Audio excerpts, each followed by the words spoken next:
ನನಗೆ ಸ್ಟೂಡೆಂಟ್ಸ್ ಆಗಿ ಬಂದಂಥವ್ರನ್ನೆಲ್ಲರನ್ನೂ ನಾನು ಮಕ್ಕಳಾಗಿ ಟ್ರೀಟ್ ಮಾಡ್ತಾಯಿದ್ದೀನಿ. ಅದರಲ್ಲಿ ಒಂದು ಮಗುವಿನ ಒಂದು ಕತೆ. ಅವಳು ಅಡುಗೆ ಮಾಡ್ಕೊಂಡು ಬಂದಾಗೆಲ್ಲ ನನಗೇನಾದರೂ ತಂದುಕೊಡೋಳು. ಮೊದಲನೇದು ನನಗೇ ತಂದುಕೊಡೋಳು. ಅವಳು ತಂದುಕೊಟ್ಟಾಗೆಲ್ಲ ನಮ್ಮ ಮನೇಲಿ ಒಂದು ಸಣ್ಣ ಫ್ರಿಕ್ಷನ್ ಆಗೋದು. ಫ್ರಿಕ್ಷನ್ ಏನಂತಂದರೆ, ನಿಮ್ಮ ಮಗಳು ನಿಮ್ಗೆ ತಂದುಕೊಟ್ಬಿಡ್ತಾಳೆ, ಆದರೆ ನಾನು ಮಾಡಿರೋ ಅಡುಗೆ ಯಾರು ತಿನ್ನಬೇಕು ಅಂತ ನಮ್ಮ ಮನೆಯವಳು ಕೇಳೋಳು. ತಕ್ಷಣಕ್ಕೆ ಸತ್ಯವನ್ನು ತಿಳ್ಕೊಳ್ಳೋ ಅಂಥ ಮನಸ್ಥಿತಿಯಲ್ಲಿ ಅವಳು ಇರಲಿಲ್ಲ. ಹೀಗೆ ನಾವು ಒಬ್ಬರಿಗೆ ಮಾಹಿತಿಯನ್ನು ಕೊಟ್ಕೊಂಡು, ಕ್ಲಾರಿಟಿಯನ್ನು ಕೊಟ್ಕೊಂಡು, ಇಂಥ ವಿಷಯಕ್ಕೆ ನಿಮ್ಮನ್ನು ಭೇಟಿ ಮಾಡಬೇಕು ಅಂತ ಹೇಳಿದಾಗ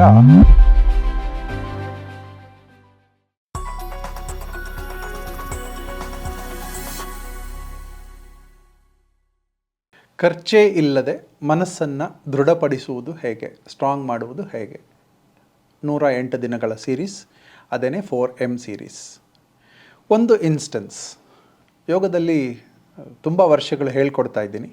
ಅದರಲ್ಲಿ ನನಗೆ ಸ್ಟೂಡೆಂಟ್ಸ್ ಆಗಿ ಬಂದಂಥವ್ರನ್ನೆಲ್ಲರನ್ನೂ ನಾನು ಮಕ್ಕಳಾಗಿ ಟ್ರೀಟ್ ಮಾಡ್ತಾಯಿದ್ದೀನಿ. ಅದರಲ್ಲಿ ಒಂದು ಮಗುವಿನ ಒಂದು ಕತೆ, ಇನ್ಸ್ಟೆನ್ಸ್ ಆಗಿರೋವಂಥದ್ದು. ಅದು ಆ ಮಗುವಿಗೂ ಅವಳಿಗೂ ಒಂದು ಕಲಿಕೆ, ನನಗೂ ಒಂದು ಕಲಿಕೆ. ಅವಳು ತುಂಬ ಚೆನ್ನಾಗಿ ಅಡುಗೆ ಮಾಡೋಳು. ನನ್ನ ಮೇಲೆ ತುಂಬ ಗೌರವ, ಭಕ್ತಿ, ಪ್ರೀತಿ ಎಲ್ಲ ಇತ್ತು. ಅವಳು ಅಡುಗೆ ಮಾಡ್ಕೊಂಡು ಬಂದಾಗೆಲ್ಲ ನನಗೇನಾದರೂ ತಂದುಕೊಡೋಳು. ಮೊದಲನೇದು ನನಗೇ ತಂದುಕೊಡೋಳು. ಅವಳು ತಂದುಕೊಟ್ಟಾಗೆಲ್ಲ ನಮ್ಮ ಮನೇಲಿ ಒಂದು ಸಣ್ಣ ಫ್ರಿಕ್ಷನ್ ಆಗೋದು. ಫ್ರಿಕ್ಷನ್ ಏನಂತಂದರೆ, ನಿಮ್ಮ ಮಗಳು ನಿಮ್ಗೆ ತಂದುಕೊಟ್ಬಿಡ್ತಾಳೆ, ಆದರೆ ನಾನು ಮಾಡಿರೋ ಅಡುಗೆ ಯಾರು ತಿನ್ನಬೇಕು ಅಂತ ನಮ್ಮ ಮನೆಯವಳು ಕೇಳೋಳು. ಇದು ಒಂದು ಸಣ್ಣ ಇನ್ಸ್ಟೆನ್ಸ್ ಅಷ್ಟೇ. ಹೌದಲ್ಲ ಅಂತ ನಾನು ಈ ಕಡೆನೂ ತಿರುಗೋಂಗಿಲ್ಲ, ಆ ಕಡೆನೂ ನೋಡೋಂಗಿಲ್ಲ, ಹಾಗಾಗ್ತಾಯಿತ್ತು. ಅಂಥದ್ರಲ್ಲಿ ಒಂದು ಸಲ ಹೇಳಿದೆ, ನೀನು ತಂದುಕೊಡ್ಬೇಕಾದ್ರೆ ನನಗೆ ಒಂದು ದಿನ ಮುಂಚಿತವಾಗಿ ತಿಳಿಸಿದ್ರೆ ನಾವು ಅವತ್ತಿನ ದಿನ ಅಡುಗೆ ಮಾಡಲ್ಲ. ನೀನು ತಿಂಡಿ ಮಾಡ್ಕೊಂಬರ್ತಾ ಇದೆಯಾ ಅಂದರೆ ಅವತ್ತಿನ ದಿನ ನಾವು ತಿಂಡಿ ಮಾಡಲ್ಲ. ನೀ ಅಬ್ರಪ್ಟ್ಲಿ ತಂದುಕೊಟ್ಬಿಟ್ರೆ ನನಗೆ ಕಷ್ಟ ಆಗುತ್ತೆ, ನಮ್ಮ ಮನೆಯಲ್ಲಿ ಫ್ರಿಕ್ಷನ್ ಆಗುತ್ತೆ ಅಂತ ಒಂದು ಸತ್ಯವನ್ನು ಹೇಳಿದೆ. ತಕ್ಷಣಕ್ಕೆ ಸತ್ಯವನ್ನು ತಿಳ್ಕೊಳ್ಳೋ ಅಂಥ ಮನಸ್ಥಿತಿಯಲ್ಲಿ ಅವಳು ಇರಲಿಲ್ಲ.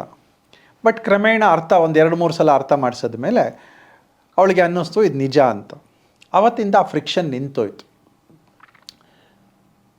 ನಾವು ಸಾಧಾರಣಕ್ಕೆ ನಾವು ಅಂದ್ಕೊಂಡ್ಬಿಡ್ತೀವಿ, ನಾವು ಯಾರ ಮನೆಗೆ ಬೇಕಾದರೂ ಹೋಗಬಹುದು, ಪರ್ಮಿಷನ್ ಇಲ್ಲದೆ ಹೋಗ್ಬೋದು, ಅವರ ಮನಸ್ಥಿತಿ ಇಲ್ಲದೆ ಹೋಗ್ಬೋದು, ಅವ್ರ ಆಫೀಸಿಗೆ ಹೋಗ್ಬೋದು, ಯಾಕೆಂದರೆ ಅವ್ರು ನನಗೆ ಹತ್ತಿರ, ನಾವು ಯಾರಿಗೆ ಬೇಕಾದರೂ ಫೋನ್ ಮಾಡ್ಬೋದು, ಅವ್ರ ಫೋನ್ ತೆಗಿಬೇಕು, ಹೀಗೆ ನಾವೆಲ್ಲ ಡಿಸೈಡ್ ಮಾಡ್ಕೊಂಡ್ಬಿಡ್ತೀವಿ. ಇದನ್ನು ಪರ್ಸೆಪ್ಷನ್ ಅಂತ ಅನ್ಕೋತೀವಿ.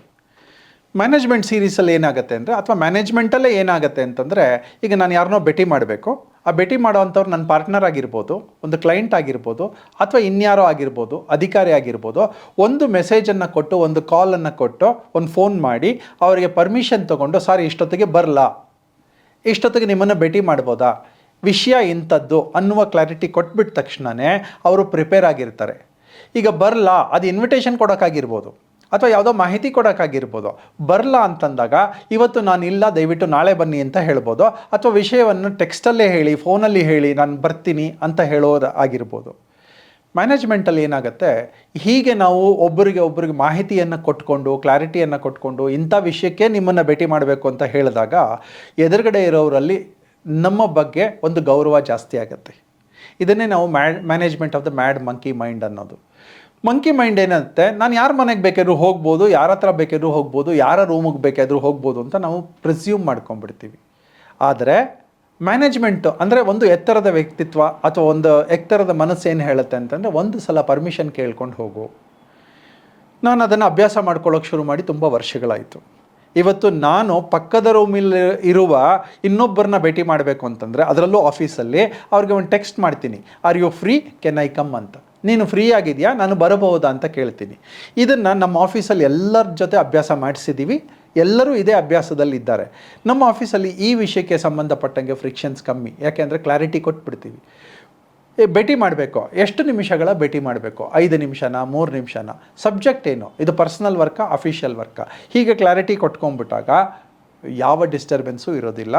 ಈ ಡಿಸ್ಟರ್ಬೆನ್ಸ್ ಇಲ್ಲದೆ ಇರುವ ಬದುಕೇನಾಗುತ್ತೆ ಅಂತಂದರೆ, ನಮಗೆ ಇನ್ನೊಂದಷ್ಟು ಒಳ್ಳೆ ಕೆಲಸಗಳನ್ನು, ಎತ್ತರದ ಕೆಲಸಗಳನ್ನು, ಹೊಸ ಕಲಿಕೆಗಳನ್ನು ಮಾಡೋದಕ್ಕೆ ಪ್ರಾಂಪ್ಟ್ ಮಾಡುತ್ತೆ. ಇದು 4M ಅಂತ. ಇದು ಬರೀ ಆಫೀಸಲ್ಲಿ ಆಗಬೇಕು ಅಂತಿಲ್ಲ, ಮನೇಲಾಗಬೇಕು ಅಂತಿಲ್ಲ, ಸರ್ಕಾರಿ ಕಚೇರಿಗಳಲ್ಲಾಗಬೇಕು ಅಂತಿಲ್ಲ, ಸಮಾಜದ ಯಾವುದೇ ಭಾಗದಲ್ಲಿ ಆಗ್ಬೋದು. ದೊಡ್ಡವ್ರ ಜೊತೆ, ಚಿಕ್ಕವ್ರ ಜೊತೆ ಡೆಫಿನೆಟ್ಲಿ ಈ ಕ್ಲಾರಿಟಿಗಳನ್ನು ಕೊಟ್ಕೊಳ್ಳಿ. ಈ ಕ್ಲಾರಿಟಿಗಳನ್ನು ಕೊಡೋದಕ್ಕೆ ಮನಸ್ಥಿತಿ ಬೇಕೇ ಹೊರತು ಖರ್ಚಲ್ಲ. ಇದು ಒಂದು ಸಣ್ಣ ವಿಷಯ ನನ್ನನ್ನು ಇವತ್ತು ಎತ್ತರವಾಗಿ ನಿಲ್ಲಿಸಿದೆ. ನಾನು ಯಾರಿಗಾದ್ರೂ ಮೆಸೇಜ್ ಕಳಿಸಿದ್ರೆ, ತುಂಬ ದೊಡ್ಡ ವ್ಯಕ್ತಿಗಳಿಗೆ ಮೆಸೇಜ್ ಕಳಿಸಿದ್ರೆ ಅವ್ರು ರೆಸ್ಪಾಂಡ್ ಮಾಡ್ತಾರೆ. ರೆಸ್ಪಾಂಡ್ ಮಾಡಿಬಿಟ್ಟು ಹೇಳ್ತಾರೆ ಇವತ್ತಾಗಲ್ಲ ನಾಳೆ ಬನ್ನಿ ಅಂತ ಹೇಳ್ತಾರೆ. ಈ ಸಣ್ಣ ಕಮ್ಯುನಿಕೇಷನ್, ಇದು ತುಂಬ ಸ್ಟ್ರಾಂಗ್ ಕಮ್ಯುನಿಕೇಷನ್ ಆಗೋದು ಯಾವಾಗ ಅಂದರೆ ಈ ಕ್ಲಾರಿಟಿಗಳನ್ನು ಕೊಟ್ಕೊಂಡಾಗ. ಮೆಸೇಜ್ ಈಸ್ ಕ್ಲಿಯರ್, ಕ್ಲಾರಿಟಿ ಇಟ್ಕೊಂಡು ಜೀವನ ಮಾಡೋದು ತುಂಬ ಒಳ್ಳೆಯದು. ಕ್ಲಾರಿಟಿ ಇಟ್ಕೊಂಡು ಕಮ್ಯುನಿಕೇಷನ್ ಕೊಡೋದು, ಕಮ್ಯುನಿಕೇಷನ್ ತೊಗೊಳ್ಳೋದು ತುಂಬ ಒಳ್ಳೆಯದು. Thank you.